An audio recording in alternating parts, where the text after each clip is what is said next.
Good evening, ladies and gentlemen, and welcome to the first in an exciting new series by Sagicor Investments. It's Money Talks, the first, like I said, in this new series on investment and the economy. That's what tonight's proceedings, or this evening's proceedings, are going to be about. My name is Kalilah Reynolds, and this is right up my alley, isn't it? You know what I always say? Let's get this money. Money does talk. We have a jam-packed program for you this evening. We're going to be talking to some heavy hitters in the Jamaican economy, and you're going to be finding out all about that very, very soon in this evening's proceedings. I want to shout out all our people who are joining us from across the world, in Jamaica, in the Caribbean, on social media. We are live across various platforms right now, and you will have an opportunity to interact with us, to ask our panel questions, to ask the people who are presenting this evening questions. But first, let me introduce to you a lady. It looks like we both got the memo this evening.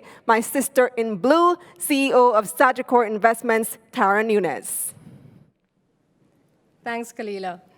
Good evening, ladies and gentlemen. It is my pleasure to welcome you this evening to the first in a series of investor briefings to be held this year. At Sagicor Investments, our aim is to create, grow, and preserve wealth for all our clients and stakeholders. In keeping with this goal, we realize that it is important that persons are first and foremost knowledgeable about the investment markets and the economy. This is a responsibility we place great emphasis on and remain resolute in our mission to provide guidance to our investors. We have therefore assembled a panel of experts this evening to discuss and share key insights on the direction the economy is heading in, changing market conditions, upside and downside risks, and where opportunities lie for the year ahead. The COVID-19 pandemic took us into uncharted waters and negatively impacted businesses and industries locally and globally. Many persons would have seen their income severely impacted and their investments significantly eroded, especially in the equities market locally. As we have entered 2021, we see some ray of light at the end of the tunnel, with the rollout of the vaccine underway and the economy poised for reopening and rebound. The projections of GDP growth of between 4 to 5%, the expected reduction in unemployment levels as businesses gradually ramp up, the recent affirmation of a B+ rating from international rating agency Fitch with a stable outlook, the healthy NIR position, and gradual increase in tourism arrivals all augur well for the economy and will present unique opportunities for investors. In this special investor briefing, we will dissect the recent budget debates to identify the opportunities for investors and gain insights into the government's plans for various industries and sectors. Our panelists will take us through the opportunities that investors can consider based on their varied situations, as well as examine the current climate, providing poignant guidelines on what can be expected in the coming year. As investors, it is important to begin to position for the growth ahead, if you haven't done so as yet, to keep abreast and informed, to formulate your plans, and most importantly, to take action. Sagicor Investments believes in empowering Jamaicans to become active investors on the local and international markets as we work together to reinforce the economic stability of our country. Our aim is to equip investors with the tools needed to navigate the markets and share insights into the expected trajectory of the economy. So let's get started on the journey. Ladies and gentlemen, welcome to the forum. Please enjoy the proceedings.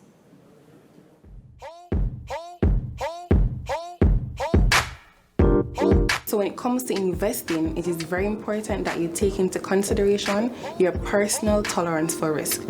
Now, that includes whether or not you're comfortable with investing in products that are not principal guaranteed, or that your returns on your investments may vary widely from year to year. Now, there are three basic investor risk profiles. One, the conservative. Now, these persons, their investment goals are geared towards capital protection. There is the moderate. Now, these are the type of persons their goals are aligned with income generation. and the aggressive. These persons, their main interest is capital growth. Okay guys, now with understanding your personal risk tolerance, it would help you to select an appropriate asset allocation, which will then create a foundation for making long-term investment decisions. All right, I hope you enjoyed that little video there and you learned some information. And thanks to Tara Nunez, the CEO of Sagicor Investments, for opening this evening's proceedings as well. We're all looking forward to the main event, which will be coming up in just a few moments. We're going to be having the Minister of Finance himself, Dr. Nigel Clark. This is post-budget. He's a man in high demand these days.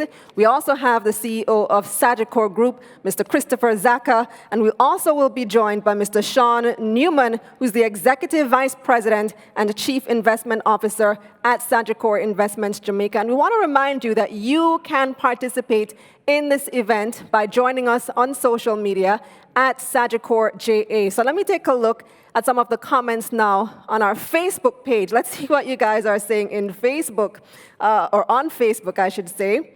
One person wants to know what instruments are available right now to see real growth within 5 years. Very specific question. So what I like is that you have your timeline set out. You know exactly when you want to see your return from that person there on Facebook. Another person says it must match against inflation to make sense. I love that you guys are paying attention to the markets, that one of the primary reasons that you want to be participating in investments is to beat inflation. Another person says, I want to know what are the overall interest rates that are being offered on your investment instruments. So Sagicor Investments, there are a lot of questions here for your team. People want to know a lot of things about the products that you guys are essentially offering. So we are going to be introducing our panel in just a few moments. Right after this. Trading stocks online is easy and puts you in charge of your portfolio. Follow these simple steps to register for online trading so you can maximize your investment opportunities. Let's start by making sure you have an account. To open your stock brokerage account with Sagicor Investments, you can find the forms online at sagicor.com, which you can fill out and take to your nearest Sagicor Investments location along with your picture ID, TRN, last payslips, and a utility bill. Our wealth advisors are happy to assist with this. Already have an account? Well, let's show you how to register for online trading in 6 easy steps. Step 1. Visit the Jamaica Stock Exchange JTrader Pro website, jtraderpro.jamstockx.com. Step 2. Click on Sign Up Online. Step 3. Complete the first page with your personal information. For your ID number, please use your TRN even if your ID is a voter's ID or passport. Step 4. You will receive an email requesting for you to activate your account. Please click the link in the email and provide your username and password credentials to activate your account. Step 5. After you've activated your account and successfully logged in, please select Add JCSD number. On the preceding page, please select Yes. When asked, do you have an existing JCSD account? Step 6. It will ask you for your account name. You can use a nickname to differentiate the accounts if you have more than one stock account. Please leave the amount requested for trading field blank for now. Step 7. Please click Submit and go ahead and send your advisor an email requesting for your account to be approved. That's it. Pretty easy, right? If you need help, speak with a wealth advisor at 888 Sagicor to get started on your journey to create, grow, or preserve your wealth. Remember, think wealth, think Sagicor Investments. Welcome back, and it's time now for what I would call the main event. This is what most of you have probably been waiting for, what most of you have logged in online to see, and it's that discussion, as I promised, with the heavy hitters. So we have with us the Minister of Finance, Dr. Nigel Clark. Welcome, Dr. Clark. We also have here the CEO and President of Sagicor Group, Christopher Zacca, as well as Mr. Sean Newman. He is the Executive Vice President and Chief Investment Officer at Sagicor Investments, Jamaica. So this is bound to be a very good and a very exciting discussion. So let's start with you, Dr. Clark. You're the man in demand right now. The budget debate has just closed, and where you get that glass house from, by the way? Was that specially made for the event? Top secret, top secret. Does NHT sell those? No, you're not sure? No, it's top secret. Custom made, custom built. Okay, let's leave it at that. But the hot topic right now is vaccinations, right? And so there have been criticisms that the government is moving too slow with the vaccinations. So given the pace of the rollout so far, is there any plan to accelerate this? Well, first thing I want to say, I'm the Minister of Finance and not the Minister of Health. However, I'm a representative of the government. Right. And vaccinations are key to the economic recovery, which is why in the budget we have allocated $6 billion for vaccines, which is more than vaccines cost at this point in time because we're building in the possibility of escalation. The vaccination program has got off to a good start in terms of the number of persons, given the number of days that we have been doing vaccinations. But Jamaica faces the same issues that many small developing countries face, which is the limited availability of supply of WHO-approved vaccines. And the policy of the Ministry of Health so far has been a policy to limit our vaccine importations to vaccines that are approved by WHO. And that, as a consequence, that has an effect on where we can actually get it from. But the government is working overtime to open up new potential supplies of vaccines because we see it as absolutely critical to economic recovery. What is the position on having the private sector get involved in providing vaccines as well? Because a lot of people have been asking, you're calling, you're trying to get an appointment. Right now it's only for the elderly, they're in priority, and the healthcare workers, the frontline workers. But if I wanted to do it privately, is that something that is being considered? Well, I mean, I saw that there was a headline a few days ago of a Jamaican pharmaceutical distributor who was in talks to import vaccines with a supply agreement with the Indian government. I believe since then there has been some developments there. But that was an example of a private sector entity that was making steps to import on, striking their own supply deal. Based on that precedent, I think that answers your question, that those possibilities certainly exist. But as you can appreciate, the government is taking a strategic approach towards vaccinations. The first order of business is to ensure that the vulnerable population is vaccinated, because that is the population from which the pressure on the health system arises. And that pressure on the health system we have to cauterize and stabilize if we are to recover in the time frame that we want. So the real key is that by the time that the Minister of Health has articulated, and I believe that was June or July, that we have the vast majority of our elderly population vaccinated. That will get us off to a good start for the fiscal year, because it would mean that the restrictive measures would be less necessary if we have the vulnerable population mostly vaccinated. Speaking of the vulnerable population, some people have questioned the ethics of offering a cash incentive for primarily the elderly to take the vaccine. What's your response to that? So I think I had explained that in the public media the other day. The thinking behind it was that, look, given the reality of our society, as we saw with the CARE program execution last year, the vast majority of persons who who are in the target population don't have bank accounts or don't have functional bank accounts. And therefore, the money would have to be sent to remittance companies.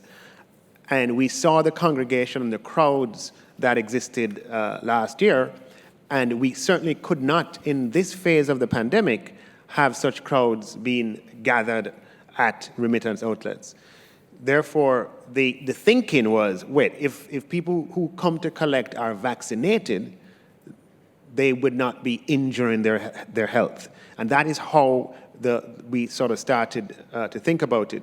Now, as a practical matter, we won't be able to implement this program until substantial proportions of the target population are vaccinated, which is June or July. We will take another look at it then, June or July. Let us say that when we want to implement the program, only 30% of the elderly are vaccinated. I think you would be one of the first to criticize me to offer $10,000 grants for elderly people to come and collect.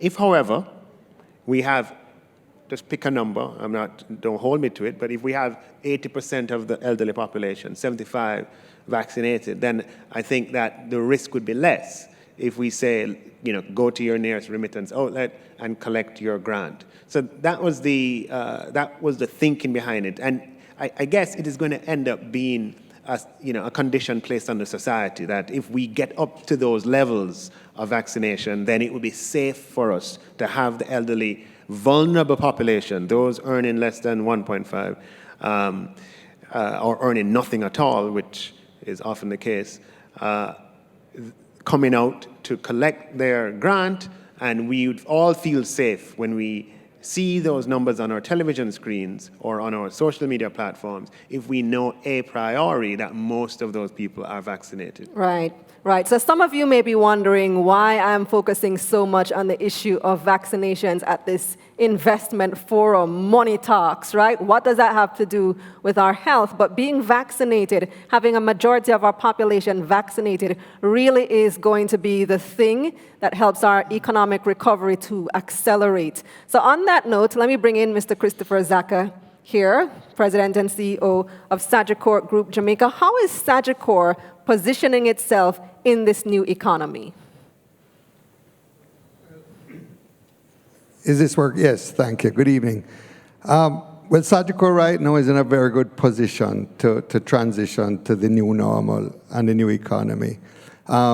We have remained central to the social fabric of Jamaica through our corporate social responsibility. We're very involved with the government in terms of the vaccination program. I chair the Private Sector Vaccine Initiative Governance Committee. So we're playing our role. I think that's first and foremost. From a commercial point of view, we weathered the storm last year. The team really stood up. We had 75% of our team working from home in the peak, and we're heading back there for this period. And we served our clients. We delivered $14 billion of profit for our stockholders. A little down, but 14 billion in that environment for us was a great outturn. We built cash, so we have some dry powder, quite a bit of it, that will aid us in looking at expansion as the economies in the region improve. So we're looking at growth in Jamaica, in our banking sectors, in investments. We're looking at real estate development, true real estate development to boost the growth in the economy. And we haven't given up on tourism. We just want to be very cautious about it. Externally, we're looking at a Central American expansion strategy in insurance. And in general insurance, through the acquisition of AGI, we're also looking at some expansion possibilities in the Caribbean. So what we've done is we've kept our clients served, we've kept our employees safe, and we have enough dry powder and enough good quality assets to be poised to really do well going forward.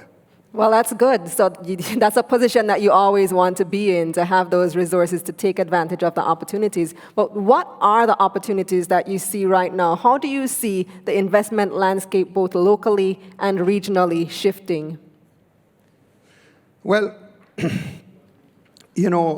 certain asset classes are going to rebound faster than some, right? So we're keeping our eyes on we are invested in all asset classes, both locally and internationally. Real estate, we think, is a good play. We're watching the equity markets here and abroad. We're watching the fixed income markets. But we're also involved in private equity. We have large stakes in the CEF Private Equity Fund, which is aiming for $100 million raise, and I think we're up to about 40 now. So we've taken positions in various private equity deals. We're also doing our own private equity through our Sigma venture fund, which Sagicor Investments manages. So what I'm saying is that we're looking for opportunities for our shareholders, for our funding, our pension funds, for our third-party management funds through the Sigma mutual fund, Sigma Unit Trust. And, you know, we have experts. I mean, Sean, you'll hear from him shortly. You know, he is, and the team from Sagicor Investments led by Tara, fantastic. You wouldn't want a better team anywhere in the world. Your money is safe.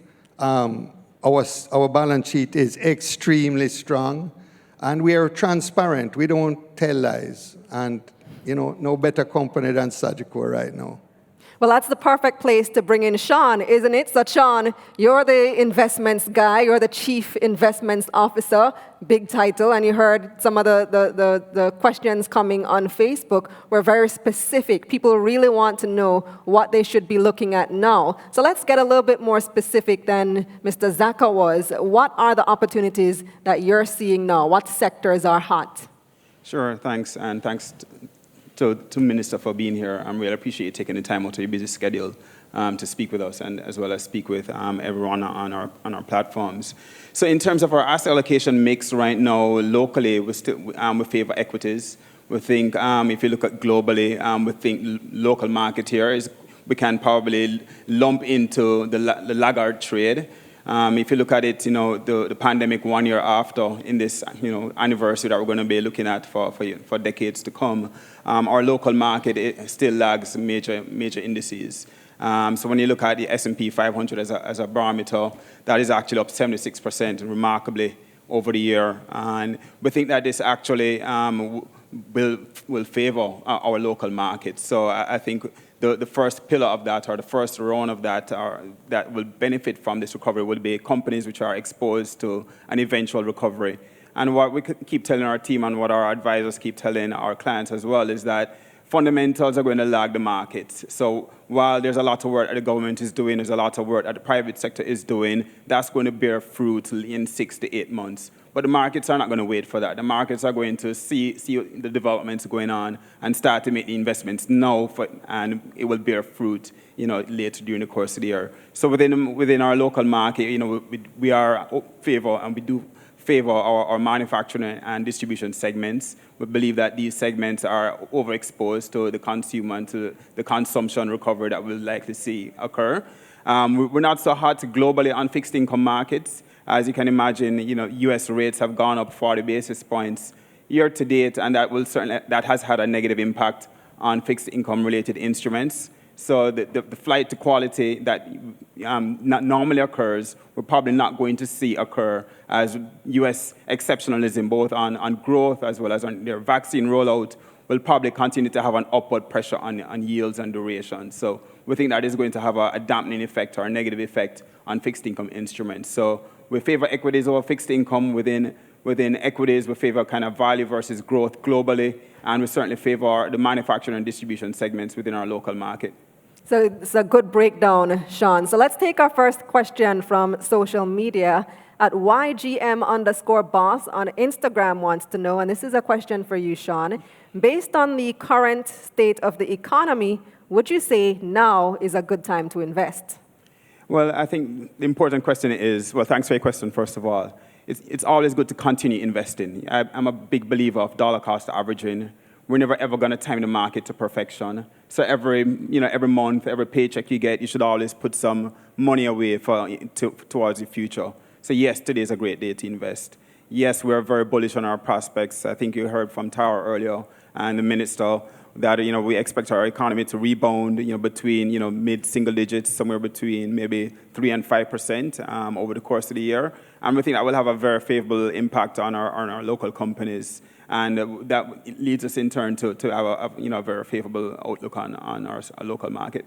Okay, so you mentioned earlier that manufacturing and distribution sector, that's one of them that you are looking at, that you're interested in. It has proven to be resilient over the past year. I know Select Fund MD, that is starting to bounce back, the manufacturing and distribution sector on your Select funds. So let's bring Dr. Clark back in here. So when we talk about manufacturing, it is one of the keys that can help us to recover, because with tourism down, we need to now be focusing on exports. We need to boost our manufacturers. What is being done in that regard?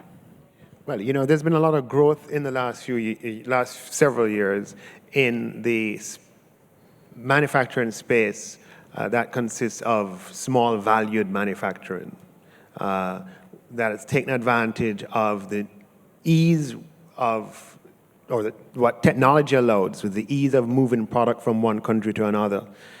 And by abolishing the customs administration fee for exports less than $500 million US, we are increasing the productivity of our manufacturing sector and freeing them to be able to go after market share. Last year, there were 43,000 separate export declarations. Of those 43,000, 22,000 of them were under 500 US. And of that 22,000, 11,000 were under 100 US. Now, for each one of those exports that were under 100 US dollars, the government would charge $3,000, or about 21 US dollars. Now, you can imagine how uncompetitive that makes you if you have to pay a $22 fee for an export that has value of $50, or an export that has value of $100, or even $500. Mm-hmm. So by abolishing that and doing away with that fee, what we're doing is making the manufacturers of small value exports more competitive. Because not only do we want our manufacturing sector to grow and to prosper, we want manufacturing exports to grow and to prosper. Mm-hmm. So let's take another question from social media, and this one has been a very hot topic lately. I keep getting bombarded about these messages about cryptocurrency. So I think, Sean, this might be one for you. S. Scott Sinclair on IG says, can we see anything for cryptocurrencies in the future? Crypto has been a hot topic of late, right? And I certainly applaud the measures that the Bank of Jamaica has recently announced in terms of rolling out, something that will enable the economy to participate and improve the level of financial integration and inclusion in the economy. So that's the first point I'd like to make. And when it comes to crypto, I'm a believer in some of the elements along the supply chain. So I would rather, allocate my capital to providers of maybe the software and to some of the other engines along the value chain of crypto. I still think that there's a lot of uncertain things about it, which if I'm a value investor or just a regular investor, if I can't really invest in something I don't completely understand, or still the business model as to why something trades at 138 times PE and has very little earnings, that to me is I still struggle with that fundamentally. So I'd rather at this point invest along the value chain of crypto versus actually going out and buying Ethereum or Bitcoin or something like that, which I can't really explain the business model and the valuation at this point. Interesting. And it's interesting as well that Jamaica is getting in, well, it's not crypto, looking at central bank digital currency, completely different thing. Yeah. Where is Sagicor Investments on that, Mr. Zacca? Do you support the adoption of a central bank digital currency? Yeah, as I told in the interview the other day, we're fully behind that. We think it's a fantastic initiative and must commend the Minister and the government. And Minister, I must add my thanks for you being here tonight. I know how difficult your job is and has been for a long time. I don't think it will ever get easy, but yeah, the central bank piloting digital currency, it's just a Jamaican dollar. It has the full backing of the central bank. It's no different to a piece of paper with $100 or $1,000 written on it. But what it does is make the production and distribution and control of currency easier, cheaper, more efficient, allow people with phones to access currency much easier through technology. I think it's a fantastic idea. We're ready to go. I'm sure my banking team have about 10 products ready to go that they haven't even told me about yet. I'm sure that they're preparing for the day. Dr. Clark, you were jumping in saying it's emphasizing that it's very different from cryptocurrency. Yeah, absolutely. Central bank digital currency, as Chris mentioned, is currency issued by the Bank of Jamaica and is exactly the same as the physical Jamaican dollar. We will amend the Bank of Jamaica Act, and the central bank will be the only authority or the only institution that has the authority to issue central bank digital currency. Just as today, the Bank of Jamaica is the only institution in the world that has the authority to issue Jamaican dollars. It will be a revolutionary development, and very excited that it's going to be piloted this year. Here we're not talking about a pipe dream. We have already, the procurement has been approved by Cabinet, the provider has been identified, and it's going to be piloted this year, 2021. Oh. The pilot ends in December, and based on the results of the pilot, what the learnings have been, we are going to, or the central bank will launch central bank digital currency as a reality in 2022. Wow. We're going to have to amend the Bank of Jamaica Act very quickly in order to achieve that. But it offers the possibility of broadening financial access, deepening financial inclusion. And the more people we include in our society with access to financial products, with access to be able to save, to store value, and to transact, is the more dynamic our economy is going to be. So I hope that Sagicor is planning in advance about how they're going to augment their products and their services to take advantage of this revolutionary development of central bank digital currency. Right, Chris? Well, you heard Mr. Zacca say that his banking team is on it. They're ready. And we're looking forward to the day when that really is rolled out. So in the budget debates, Dr. Clark had mentioned the infrastructure investments that are coming this year, particularly those road projects, those road developments. And you mentioned here on stage this evening, Mr. Zacca, about Sagicor's renewed focus on real estate this year. So what impact will one have on the other? Well, first of all, let me speak to the general fiscal situation. This gentleman has a very difficult task to balance a pandemic, its effect on society, and also find a way that we don't go back to the days of spending ridiculously more than we earn and devaluing our dollar and disenfranchising our pensioners, our old people, the poor. So I think he has done a good job, a great job actually, with his administration to balance that, provide transfers to the most vulnerable, but not throw away the baby with the bathwater. And I mean, you know, the effects of a downgrade, for example, by a Standard & Poor's would be very, very bad on this country. And I think we tend to forget that. So kudos, sir, and with, you know, the financial sectors and the general business community, as you know from various pronouncements, are fully behind you. In terms of infrastructure, look, you cannot get growth without it, right? It puts people to work post-pandemic or even during pandemic. It creates an environment for efficiencies in manufacturing, in distribution, in logistics, in financial investments.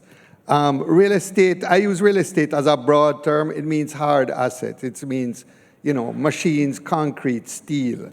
And I think that fits right in with what's going on in the country today. So we've been talking a lot about the developments here in Jamaica, but we don't live in a bubble, right? Things that happen around the world definitely impact us. So let's look a little bit to our friends in the North. North America, well, the United States has just had a historic change in leadership. We're now dealing with President Joe Biden as opposed to President Donald Trump. And Sean, so tell me, do you think this is having an impact on the way business is done now? What impact is that change in leadership having? Have you noticed any?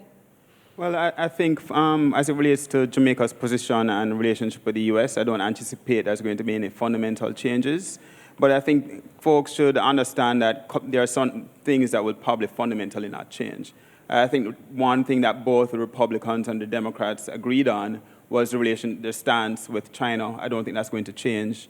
I think there is certainly going to be a firm level of relationship with China. So while I don't see a near-term escalation of existing tariffs or sanctions, I think tensions there will probably remain high, and we should think of it kind of like a Cold War or a frozen conflict, as I think the U.S. has made a stance, and I think that they're going to continue to enforce it and ensure that certain things are not disenfranchised, especially when it comes on to local or their own domestic sectors, whether it's in technology or in manufacturing. So I think that's the baseline scenario that we are running with at Sagicor. But as it relates to Jamaica's relationship with the U.S., I think those ties and those relationships have been strengthened over the course of the years. I want to say, growth ahead for both countries, and I think Jamaica is well positioned to benefit from the growth that we're going to see to our neighbors to the north. And just to go back to the point earlier, I think over the course of the past several months, we've only been seeing U.S. economic predictions go up and up and up. So as it started out the year, growth was coming in, or growth was expected to be north of 6%. Now in the second and third quarters of this year, those expectations are going to be north of 7% potentially. So I think this period that the U.S. was lagging the rest of the world will probably start, of course, will reverse over the course of the year. So in terms of our own, our own exports and our own investments, we certainly want to be aligned to this northern star, so to speak, in terms of this growth engine, as it will continue to pull along other countries and companies which are aligned with it. We have a question here from social media, and this question is for Minister Clark. The opposition has raised the point about the access of lower income earners to NHT subsidized housing. Is there a plan to provide to support and access to the benefit so that the crowding out that was referred to can be more equitable? Excellent question, except that the government was the first to articulate this problem. I was chairman of the NHT in 2017, and the Prime Minister appointed me to review the NHT, a task force. And in that report, which was tabled in Parliament in 2017, we, the task force, would have identified this problem, that there is a supply side problem with affordable housing in Jamaica. And the supply side problem is that we have the financing, right? We have the demand, but somehow the market isn't working to produce, despite the fact that we have the financing and demand, the market is not working to produce homes or solutions at the level where the demand is. And that's what you call a market failure that the government needs to innovate policy in order to solve. And the Prime Minister would have announced in his budget presentation that we are working on a number of solutions. The Bernard Lodge housing development will have several thousand affordable homes being developed there. So those who are interested should pay attention there. And we're working with the developer community, local developers, overseas developers, on methods by which we can ensure that affordable houses are produced. And some of those methods might have to involve the government providing some level of, whether it's support on the infrastructure or in other areas, to allow for the solutions to come out at the price where that demand is. So we're absolutely focused on that. Other countries have different problems in relation to low-income housing. Some countries don't have the supply side problem. What they have is the financing. They don't have the finance. They don't have a market available that can provide the financing that's required. Our problem is on the supply, and we're working hard to solve that. So we've covered a range of topics already in this short time. We've spoken about manufacturing, we've spoken about vaccinations, the United States market. We haven't yet touched on Sagicor's core, which is the financial sector, so banking, investments, insurance. What do you see, Mr. Zacca, as the new normal for the financial sector and corporate Jamaica in general? So that's a question that CEOs all over the world are thinking about, not just in regard to the particular industries, but generally, what's the new normal? First of all, let me say that the financial sector is very strong in Jamaica, and it's a credit to the institutions that regulate the sector, the Bank of Jamaica, the FSC, and of course the Ministry of Finance, in terms of a resilient financial sector that can stand up to shocks. And it wasn't always so, as we don't want to remember the past, but it wasn't always so. We've come through the pandemic so far in great shape, and therefore Jamaica can feel that their money is safe, that their investments are safe, and that the Jamaican financial sector stands ready to support their growth and the growth of the economy as we come out of this pandemic. What's the new normal? You know, first of all, we've all found out in the financial sector that we need to speed up our digitization. You know, all of us were on our journey. Sagicor was probably along a little ways ahead of some people and maybe behind some people. But we've all accelerated. I mean, last year what we accomplished, Sean, is unbelievable in terms of the rollout of new digital products, touch points, processes where we don't use paper anymore. You know, agents can onboard life insurance policies on iPads, etc. A life insurance client can go online and see how much their policy is, whether the premium has been paid and paid online. All of these things didn't exist 8 months ago. So, I mean, going forward, we have taken a 5-year full digitization plan and compressed that to 3 years. And that is going to be a tremendous effort.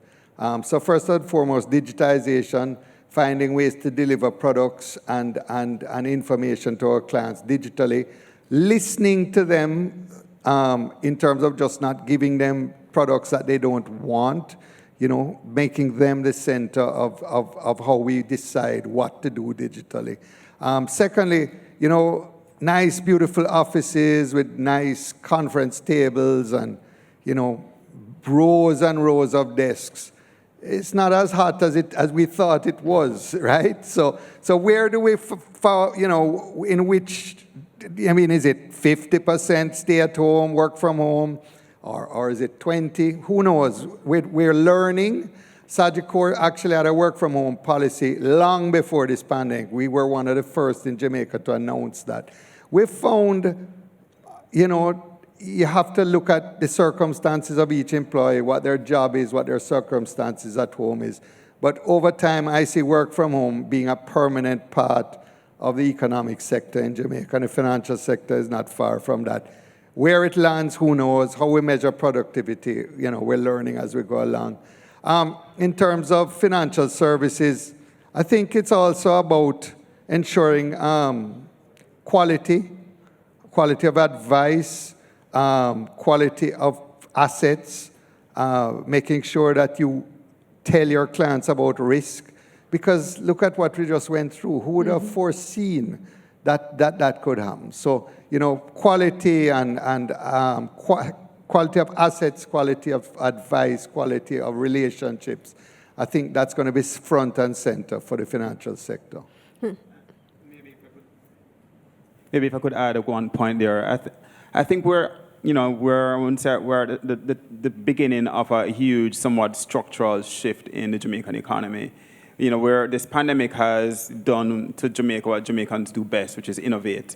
We've seen businesses rotate or shift from external-facing markets to now trying to satisfy this, you know, these untapped local markets. And in the conversations, you know, the team and I have, you know, whether it's on the research side or the capital market side, we have a lot of deals that we're looking at trying to solve these, you know, these new pockets of demand or these new opportunities that, you know, the creative businessman, which has always been here, has now turned and shifted their resources to satisfying these markets. So we're excited about the deals that we're looking on there. And I think this is really going to help transform the economy going forward. And I think this is this change that Chris just mentioned in terms of this transformation, how businesses have now, you know, shifted the resources and capital to this ever-evolving economy.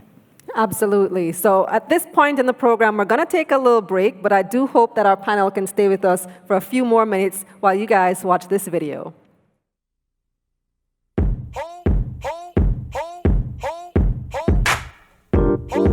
So unit trusts or mutual funds, it is a collective or pooled investment scheme that allows persons to pool their funds together, and these funds are managed on the behalf of them by a fund manager or an institution. Essentially, this is a means or a ways of investing indirectly in assets that you may not be able to afford on your own. The unit trust is actually for everyone, the everyday man. If it is that you want to get quicker returns over a shorter period, that may necessarily mean that you have to go to a more aggressive spectrum of the risk tolerance scale. If you want to get consistent income, but you want to preserve what you have, then you might be on the lower scale of the risk tolerance spectrum. Essentially, based on the suites of products that Sagicor Investments offer, we can find a Sigma fund that will suit your need and will suit your portfolio. Hi, I'm Jodianne. I'll just be giving you a brief presentation on what it is Sagicor's investments outlook for the local equities market. Starting with our general expectations, we're expecting that for 2020 relative to 2021 relative to 2020, that will be seeing growth of north of 20% in earnings per share for the market. This is based on the fact that we're looking at a top-down approach. If it is that we're going to be seeing growth in the economy overall, then this should translate to the local equities market. As such, we came up with an estimate for what it is that we thought would have been the impact on the bottom line for listed companies, which gave us an earnings per share estimate, which should be relative to last year in excess of 20%.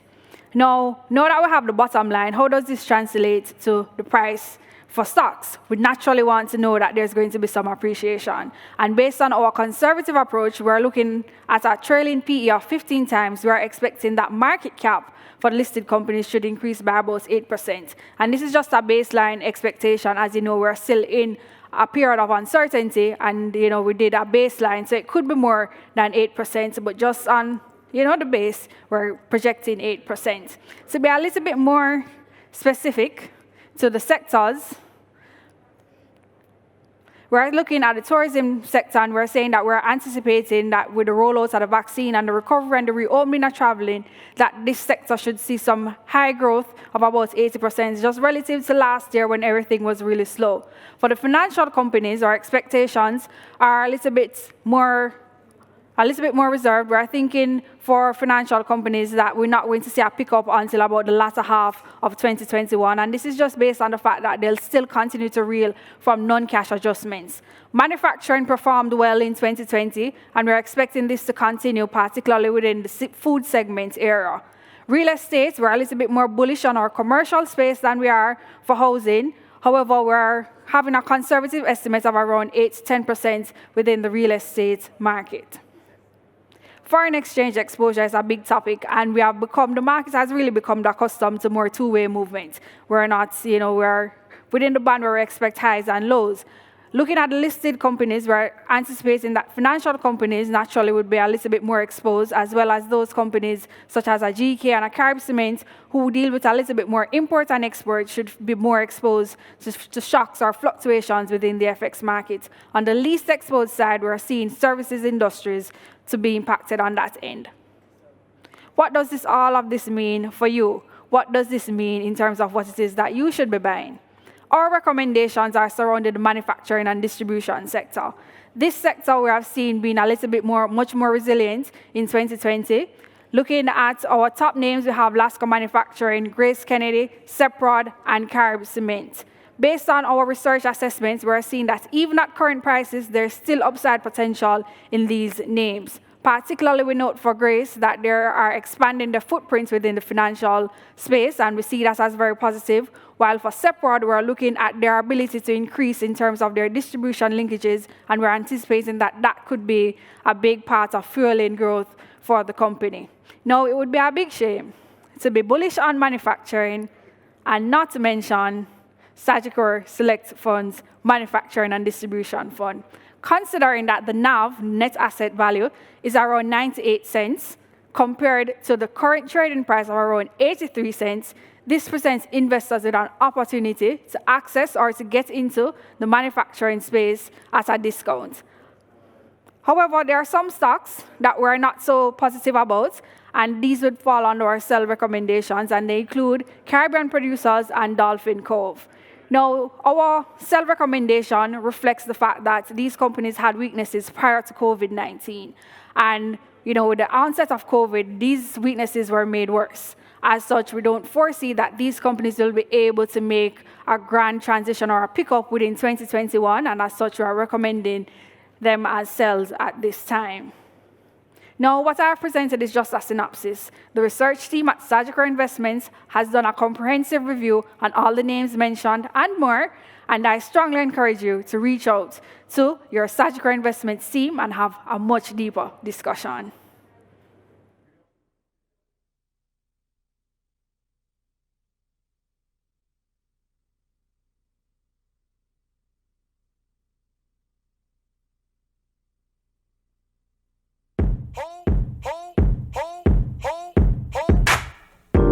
Equities, also known as stocks, is a financial instrument used by the company to raise funds through the public on the Jamaica Stock Exchange market for their business operations.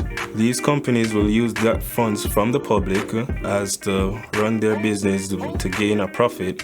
What this means for investors is that 1, you will have shares in this company.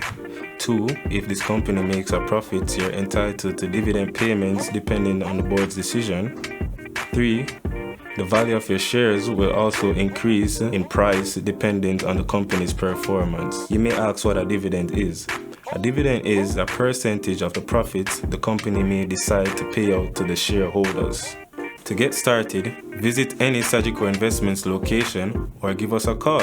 What are you waiting on?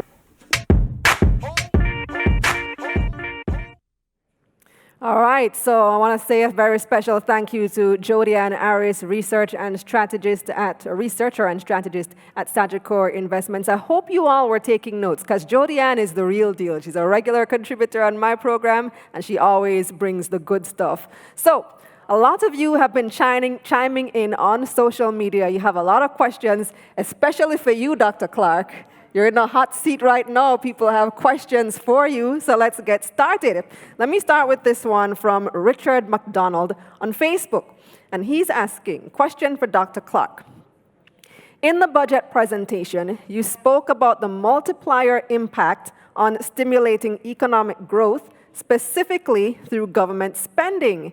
Can one solution to create sustainable employment be an investment in brand Jamaica through the export of our culture, music, dance, cuisine, by retooling and educating the everyday Jamaicans, a long question I know, to earn online via social media by providing classes, events, and content? They would also need financial support systems to undertake this national venture, and it could be a source of foreign exchange inflows.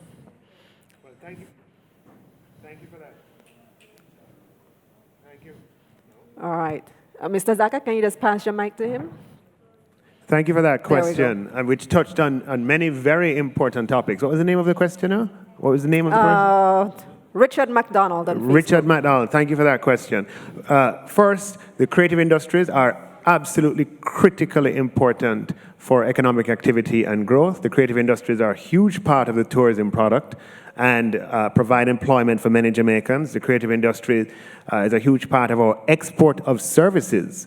At any one point in time, there are hundreds of resident Jamaican entertainers, including their crews. I mean, I'd say thousands probably, who are outside of Jamaica earning and planning to come back home. So that's a very, very important part of the economic makeup. The question about whether or not we can enhance social media or use the avenue of social media to increase earnings, I'll just share a little anecdote. In my constituency, there is a street in my constituency that is well known for, it has a few bed and breakfasts. It's not a place that you would ordinarily expect to have a hotel, but it's frequented by a lot of tourists.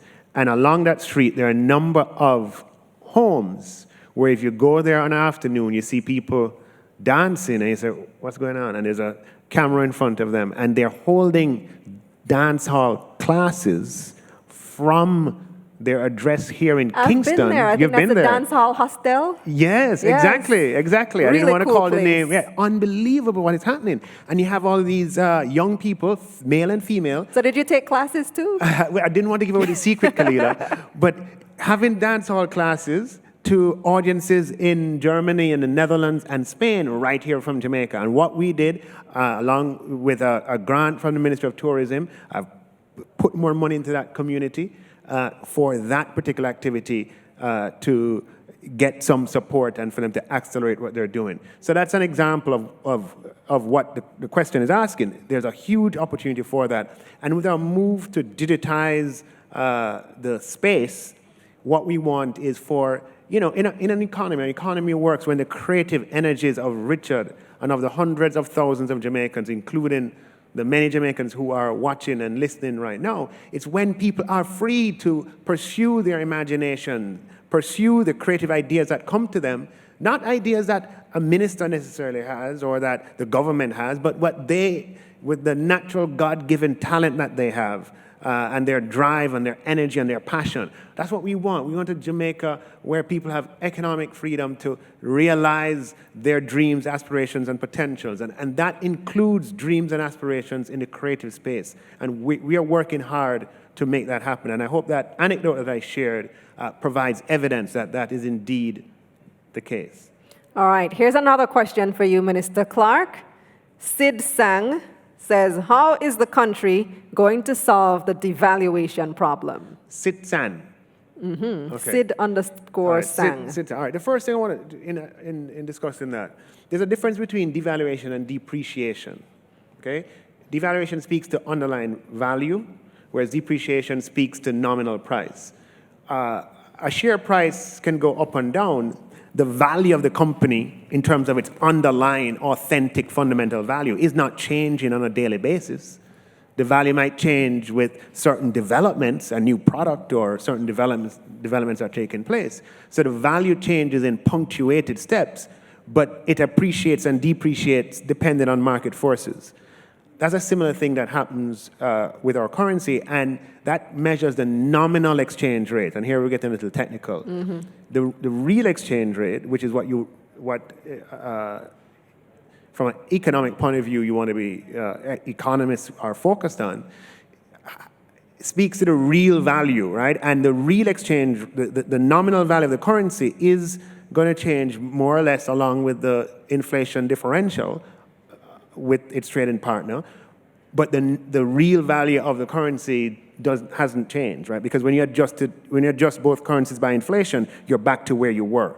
So I understand that the dominant way of thinking about this is not like that, but it's not what is really happening is that you're getting inflation differentials having an impact, and you're getting nominal movements, but the underlying real value adjusted for inflation in both countries has not really changed. Now, where we want to get to is a place where we are earning a lot more foreign exchange in Jamaica than we are currently. And that's where the focus of the conversation needs to be. Mm-hmm. And it's especially ripe for that conversation this year when our earnings from tourism have collapsed by $2.5 billion to the lowest levels that we have had in 30 years. As we attempt to build up those foreign exchange earnings again, let the focus of the conversation be on how much did we earn last month? How much are we going to earn this year? Because that is where it is. Everything else flows from that. Everything else follows from that. And it's like, we need to be focused on the primary variable and not the secondary and the tertiary and the variables that are lower down, that take their impact from the primary. The primary variable is how much are we earning, how much are we producing? And the solution to all our problems is for us to go from the levels of exchange, of foreign exchange earnings that we have today, and for us to double it and to, well, certainly from these levels, triple it, multiply it by 4, by 5, as time passes by. Right, so let's less need to focus on tourism as the major and more need to diversify the sources of foreign exchange income. And it ties back into the question from Richard as well, who spoke about the creative industries and them earning. I noted at the DBJ's recent Ignite graduation ceremony that one of the winners, the person who, the company that won for the biggest exporter, was an advertising agency.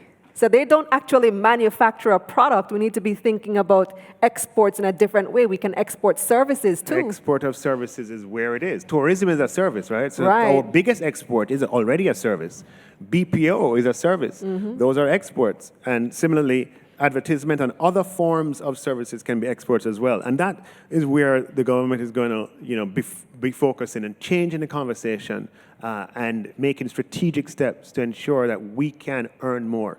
We have to earn more as far as foreign exchange is concerned.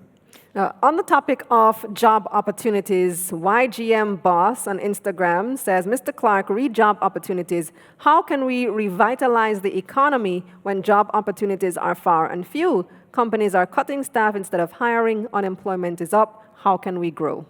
Okay, YGM Boss, those are relevant questions. We know that the pandemic has impacted employment tremendously. We had the lowest level of unemployment prior to the pandemic in our history, and overnight it went from 7.3% to 12.3%. We lost 130,000 jobs. Now the good news is that the employment has picked up from that low, and the unemployment rate improved from 12.3% approximately to 10 I believe it might have been 10.7%.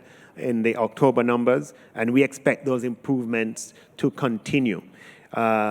We heard the good news that was posted by one of our leading hoteliers that they're seeing forward bookings for the winter season in 2021 that exceeds their 2019 pre-pandemic bookings by a significant degree, and that's good news for jobs. Certainly the construction pipeline is good news for jobs as well, and the inward investment that we expect in a number of areas, and certainly the infrastructure program that the government is going to carry out is going to be good news for jobs.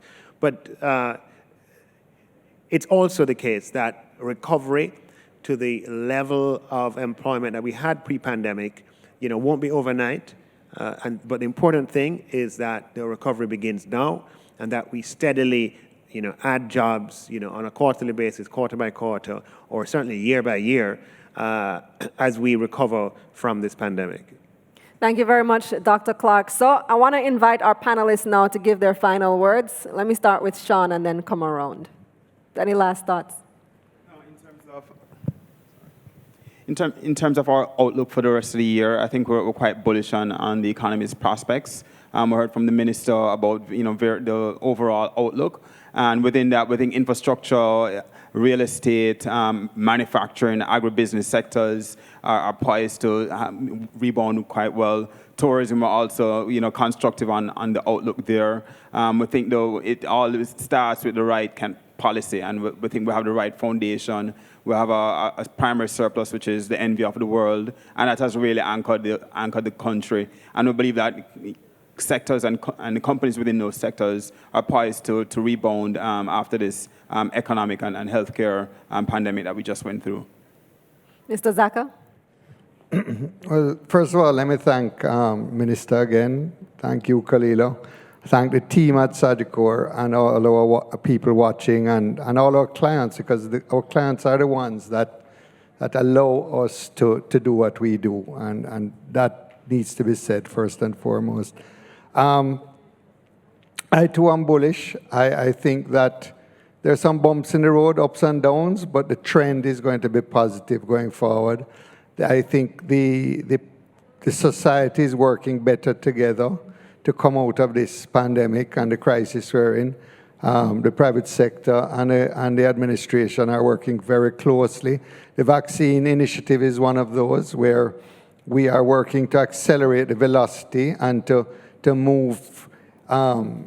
Started at 16%, we're now up to 60, 70% in 1 year.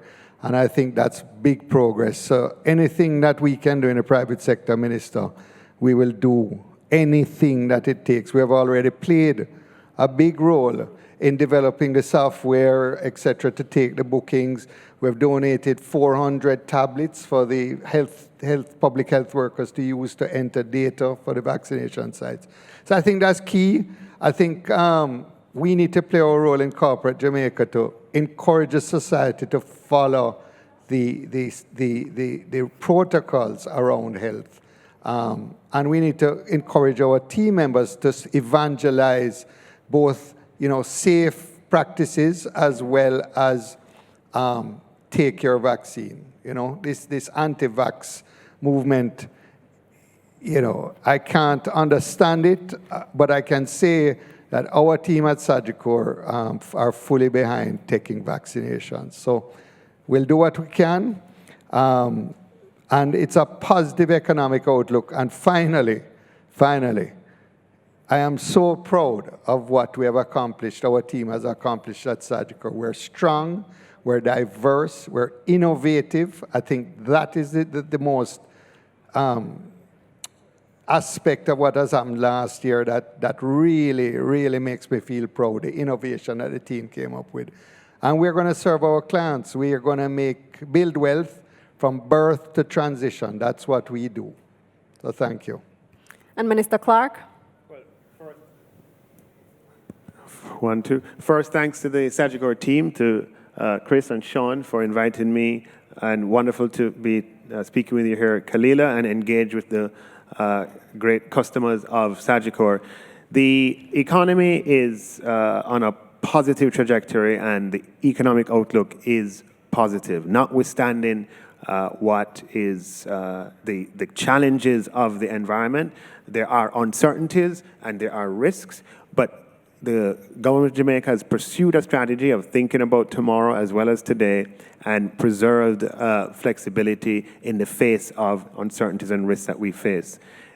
All of the agencies that are responsible for looking at and projecting economic expansion, all of them, the PIOJ, the Bank of Jamaica, the Caribbean Development Bank, the IDB, the IMF, are all projecting economic expansion for this year coming up, and that will be good for investment, and that will be good for jobs. So, and I'm just very grateful for the collaboration of the private sector. Chris mentioned some of that collaboration in terms of on the health side, on the economic side as well, and working together, we will recover stronger, better, and faster. Thank you. Thank you very much, Minister. Thanks, Mr. Zacca. Thank you, Sean, as well. Very engaging and enlightening discussion this evening. Before we go, we have a question, a giveaway question for our social media viewers. So get those typing fingers ready, because it's a pretty easy question. We've talked about it quite a few times throughout the course of this evening. It's been mentioned, so I'm already giving you the answer. Why am I saying so much? All right, so get ready. We're going to have one winner per platform. So the first person to answer this question will win. Name Sagicor Investments listed equity fund.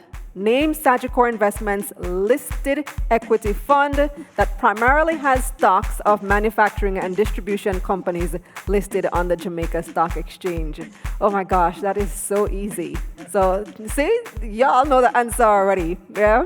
So answer that question, get to typing really quickly, and we'll be right back in just a few seconds.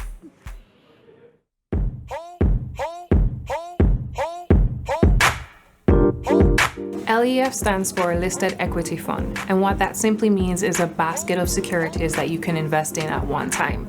So for example, if you are interested in buying NCB, Sagicor, or Scotia, but don't necessarily have the funds to buy into all three companies, you can buy into this fund and get exposure to the specific securities. So one such LEF is Sagicor Select Funds. This is a publicly traded company that primarily focuses on trading securities. So clients will buy into Sagicor Select Funds and trade it like any other stock. Now, when the prices of these specific securities that are within the stock go up, so will the price for the fund. And that's how clients will benefit from capital appreciation. So if you're interested, feel free to speak to one of our Sagicor representatives for more information.